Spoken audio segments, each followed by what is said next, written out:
Hello my dear YouTube family. ఎలా ఉన్నారు? బాగున్నారా? నేను చాలా బాగున్నానండి. చూస్తున్నారా ఈ ఫ్లవర్‌ని చూడగానే గుర్తుపట్టేసుంటారు చాలామంది మొక్కల ప్రియులైతే. ఇది మే ఫ్లవర్ అండి. అంటే బాగా ముదిరిన ఎండలలో ఈ ఫ్లవర్స్ పూస్తాయన్నమాట. మాక్సిమం మేలోనే కదా ఎండలు బాగా ముదురుతాయి. కాబట్టి వీటిని మే ఫ్లవర్స్ అంటారు.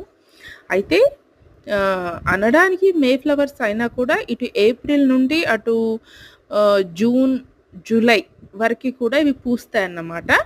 అంటే ఎండలు ముదురుతూ ఉన్న వేళ నుంచి ఎండలు ఎగ్జిట్ అయిపోయే వరకు కూడా ఈ పూలు పూస్తాయన్నమాట. ఈ పూలకు మేబీ కొన్ని అడ్వాంటేజెస్ ఉండి ఉంటాయి. ఔషధ విలువలు. అంటే కొన్ని అంటే అవి మనకు తెలియదు. మనం వాడము. కానీ చూడ్డానికి అందంగా ఉంటాయి కాబట్టి ఈ పూలు రెడ్ బాల్స్ లాగా అందుకు